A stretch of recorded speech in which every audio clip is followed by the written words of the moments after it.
What's going on, everybody? Welcome back to our dyno video part 2. As you can see, we made it to the shop and car's chilling. There's one more car up ahead of us and then we'll be up. So cross your fingers. Hope this works out well. Webb, what's the verdict? It drives. I'm tired. You're tired? What do you think we'll lay down? Low threes. Low threes. Ooh, optimistic. Optimistic. Hopefully 250. 250 was the goal from the beginning, so yeah. As long as we get that, we're solid. Yeah. There's a pretty good parking lot full of cars, though. Yeah. And check out Webb's car. Yeah. It's pretty special. It's broken. Can we make a video on that? It's naturally aspirated right now. So it's pretty broken, is what you're saying? It's not broken. It's just being rehashed right now. Nice. Turbo rebuild. Get some steel wheels in it. You probably can't hear anything. Really? They look good. What's wrong with it? What are you doing to it?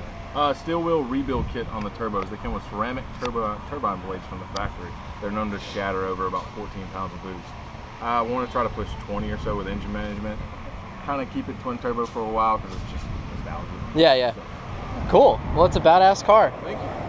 And it's appropriate as well. Tattoo is 10 years old. Have you had one before? I built 2 of them back in Auburn, Alabama, about 10 years ago. Okay. So took them a couple shows, got sponsored, stuff like that, but they kind of fell by the wayside as I got out of the car scene. And thankfully 25 years are up and now we can get these beauties in the country. Yeah, yeah, because it's right-hand drive as well. Absolutely. That's sick. It's a 1990. Hopefully we'll see a lot more of it. Yes, absolutely. Yep.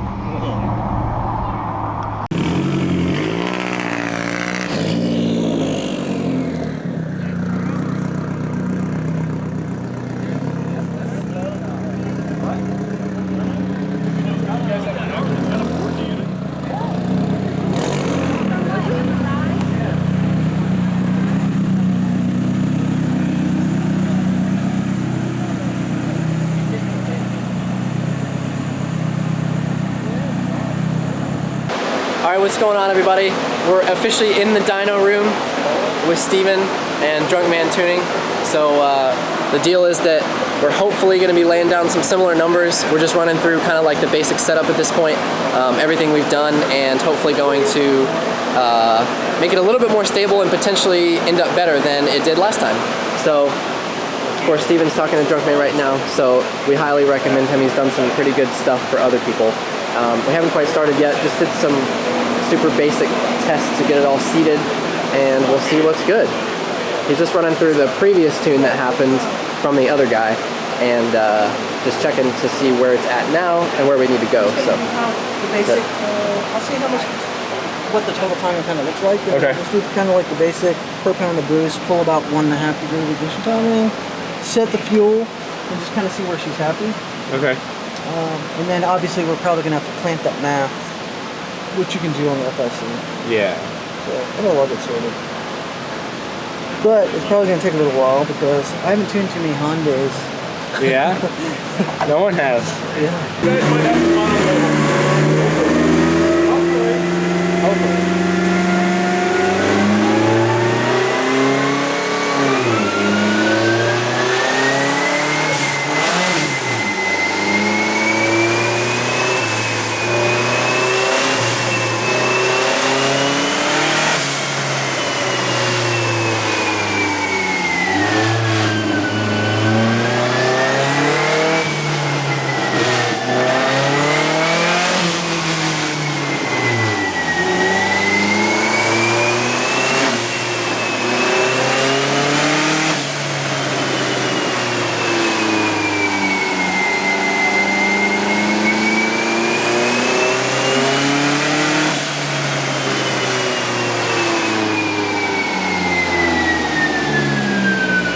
Find like a more permanent like feed idea. Feed idea? Yeah. Like then what that is. Why? Because it is leaking a little bit. A lot? No, just a little bit. Feed location? Yeah. Not location, like on the turbo side. Oh, like figure that out better? Yeah. How much is it actually leaking? Not that much. So there was a little like deceleration. Oh yeah, okay.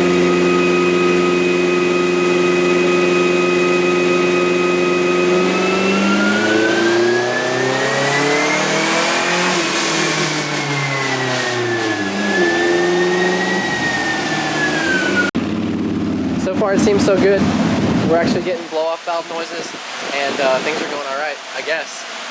Just waiting to see, taking it slowly, kind of doing the tip-in testing, and just doing its thing. I'm stoked.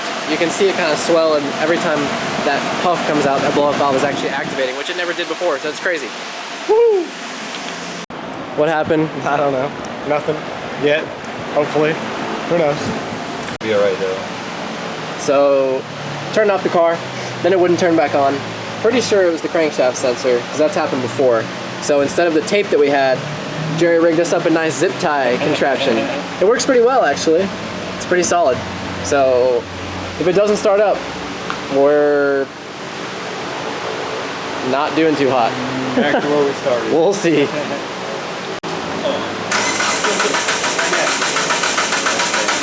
Of course not, dude. Why would it? Probably came off your... Oh, when you installed the fuel pump, did you zip tie the rubber hose on top, or did you actually use like a hose clamp? I forget. I want to say it was probably a zip tie. Oh yeah, it probably did that. That's why we don't do it. All right, we'll just put a hose clamp on.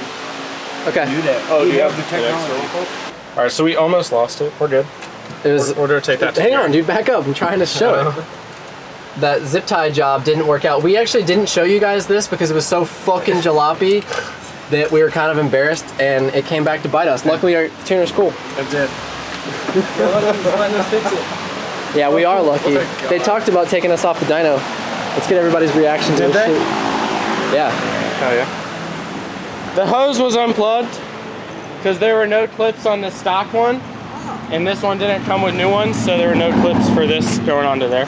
Oh, we have hose clamps. Yeah. Can I actually get two? One for this big one? No, because it slid out. We found the problem. Uh-oh. But yeah, when this was the stock one didn't come with anything. No, it just slipped out. Slipped out of the hose? Well, it's a long story. If you can get some of the fuel in there. This way. This way? No, other way. Alright. So their zip tie fell off. So we're going to try and hose clamp this thing together. It's a bit better than zip ties, I think. Much more structurally sound. We're gonna have to bring you on board to Budget Racers, Jerry. I'm a terrible cameraman. You're going to have to cut this all out. You're gonna be watched by thousands of people. Well, dude, at least even if it falls this time, it can like shake around in there. Right? Oh, it's definitely not going to come off the hose. Yeah, hopefully not. Yeah. And just like that, it's mended. At least I'm a pro at this now. How many times have you done this? Like 5? Yeah, about. A lot? Yeah. I don't know how many times. It's not fit now? There we go. Now it does. What was in the way? The hose clamp. Oh, A new one. gotcha. Alright. What's up? Trying to line holes up. Oh. Good job, dude. You saved the day. Yeah. Like always. You saved the day from a problem that you created. I didn't create it. This homeboy that sent us the fuel pump. Thanks, dude. Yeah, we appreciate it. We do. Caused some problems, but it's worth it. Just did a test start and it's working fine. Thank the fucking Lord. Woohoo! Whoa. I don't know what that one was. It's never made that noise before. That one's new.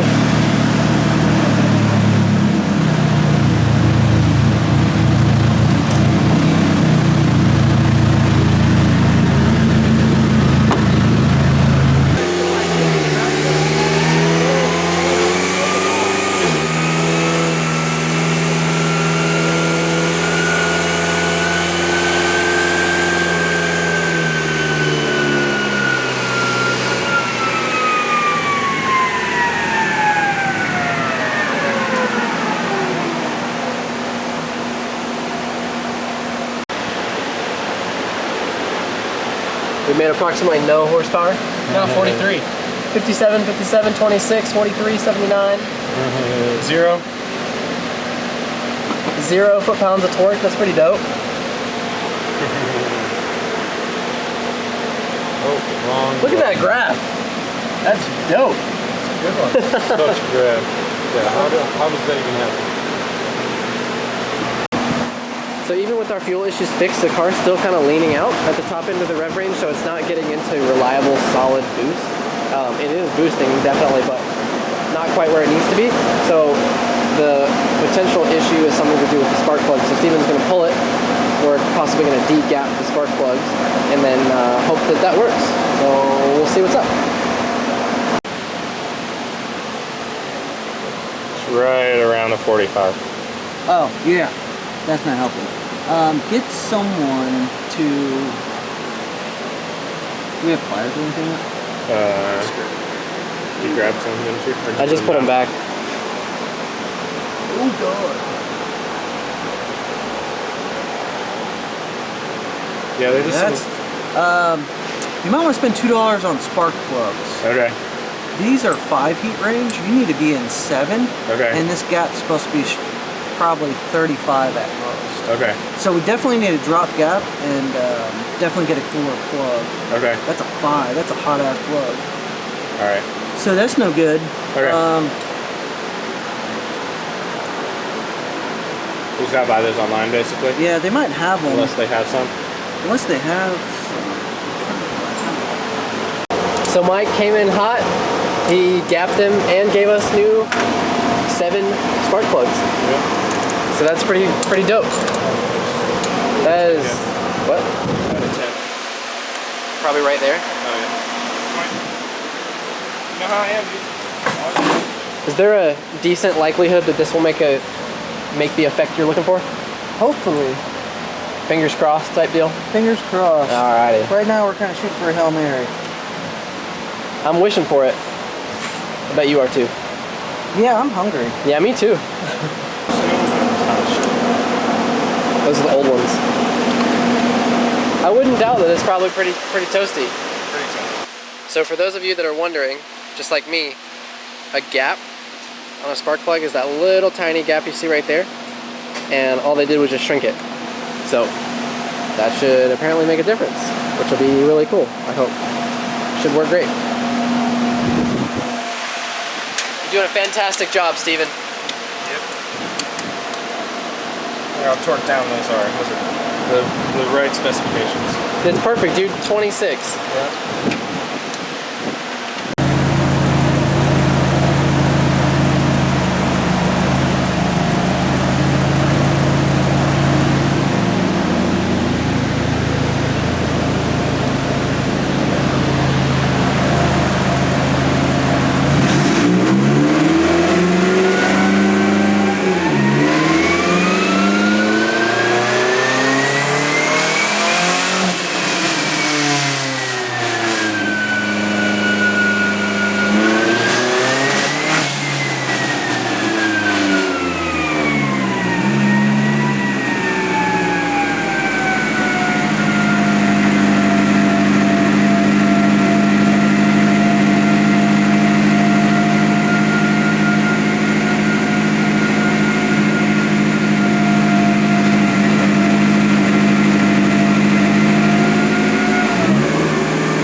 Say a standard car, this car, it had a return system from factory. Yeah.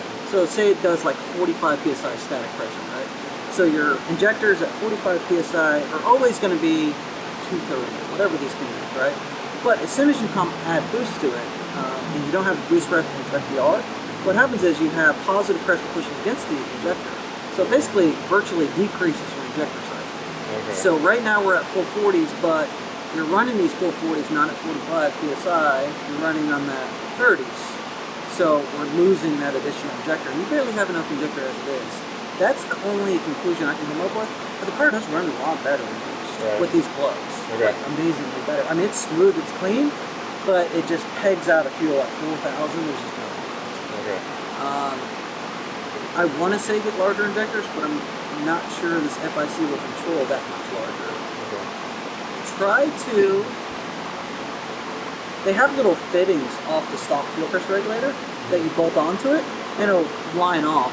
Take the line off and get like a boosted 2GL 1-to-1 regulator that's boost reference. That way, every PSI of boost, it adds a PSI of fuel pressure. So that way, you're always consistently, even at 10 pounds, at 45 PSI fuel pressure instead of dropping. You know what I mean? Because there's always that positive pressure pushing against the injector opening.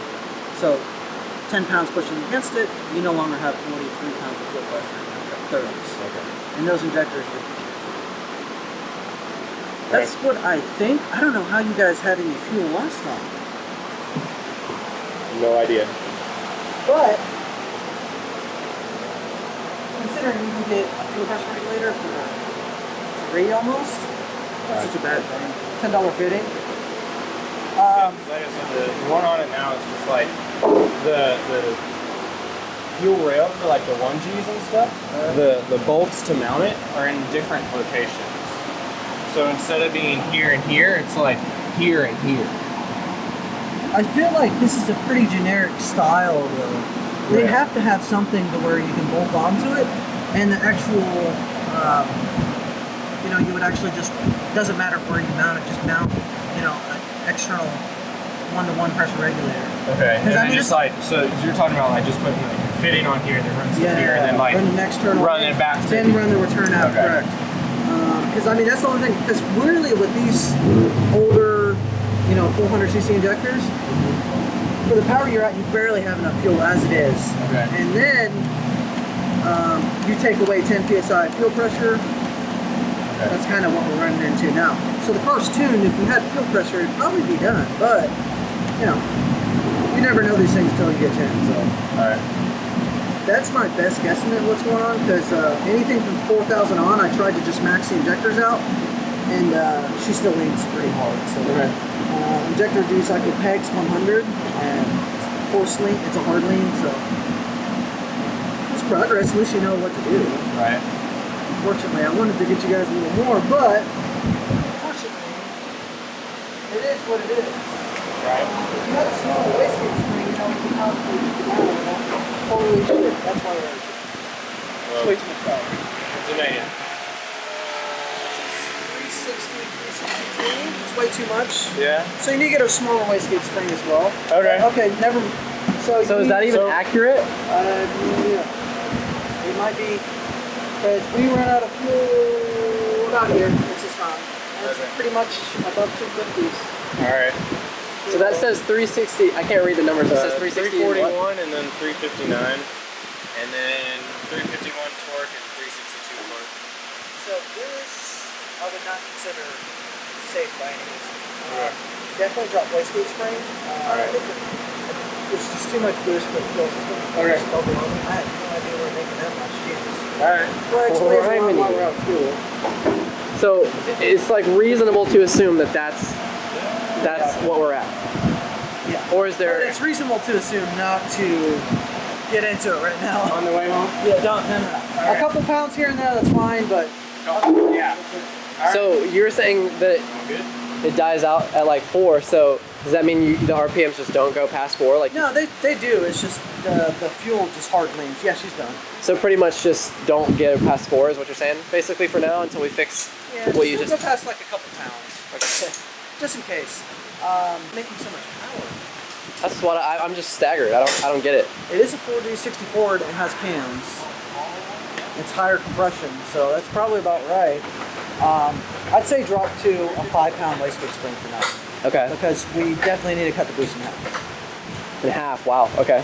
Cool. Is that you're about 9-ish right now, and we gotta bring it back pretty good to control with these 400s. Okay. The cams are really murdering the fuel system. Really fuel heavy. Gotcha. Well, man, thank you so much. Yep. We'll definitely be back to see you. We'll get it squared away. 5-pound wastegate spring, 1-to-1 fuel pressure regulator. We can get a lot more out of it. Awesome. Well, not a lot more power, but a lot more stable. Right. It's drivable now. Okay. Just try to resist. If you're gonna do it first, because I know you're probably gonna want to floor it. No, I don't want to break it again. Yeah, I mean, I definitely wouldn't be flooring it, but If you want to get into a couple pounds, just try to use a lower gear. Okay. It'll be a lot less angry. Sounds good. it's a little bit bonkers.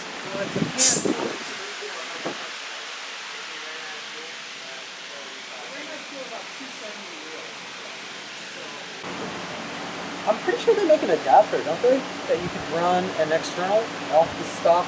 Yes. Style We oil. have a hand, like 100 of them. There you go. Buy one of those. Get a 1-to-1 regulator. I have a regulator. How? We have a regulator. You probably got a 1G or 2G regulator sitting around. No, I've got AEM and RCI regulators. What are you doing? What do you mean? Just something. But considering that this car is making as much as it is, we definitely need every bit of injector we can get. And a non-rising rate FDR is not helpful. Yeah. So, I didn't realize it didn't have one. yeah, I can probably half my fault because I think you said 3G, but I took it as 2G. Okay. Yeah, because no one calls them 3Gs, and for some reason I just said it that way. So. Well, I'm blown away. Yeah. She makes power. So realistically, like once all that stuff is done, it's gonna come down the power, surely, right? It's going to come down to how much injector we have to play with. Oh, okay. We'll get some injector back via fuel pressure. The car will make well more than your fuel system's capable. So pretty much we're going to fix a couple small things and put it right at the capability limitation. Okay. Right now we're way exceeding it. Way exceeding it. Wow. What size is this turbo? 55 mil. It's not a lot of air. I think it's the cans. Yeah. I mean, 4G64s put out decent power. Seriously feel that it's off. By what? Like 10%? 10% or so. Yeah, that size injector shouldn't even get to that kind of horsepower level. So it's what you're saying is it's close. It's very close. Yeah, I Low 300. I would have guessed. nuts. I would have guessed low 300s as well. Hey, I'm closer than anybody else. Wow. Absolutely.